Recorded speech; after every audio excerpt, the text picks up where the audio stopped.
রুহুল আমিন বসিরহাটি রহমতুল্লাহ আলাইহি কত বড় দরজার আল্লাহর ওলি ছিলেন। একটা কিতাব নয়, দুইটা কিতাব নয়, 1000 নয়, 2000 নয়, 100 নয়, 200 নয়, 22 মন 23 কিতাবের হাফেজ। দেখছেন, বুঝতেছেন নাকি আপনারা? এই আল্লাহর ওলি বলেন, একবার নয়, দুইবার নয় রে, আমার নবীর প্রতি যতবার আমি মিলাদ করেছি, আমার নবীকে আমি 500 বারের বেশি দেখেছি। 500 বারের বেশি? 500 বারের বেশি দেখেছেন।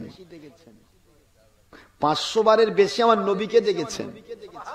যে নবীকে একবার ইমানের হালতে দেখলে তার জন্য জাহান্নাম হারাম হয়, জান্নাত ওয়াজিব হয়। সে নবীকে দেখছে কয়বার? 500 বারের বেশি।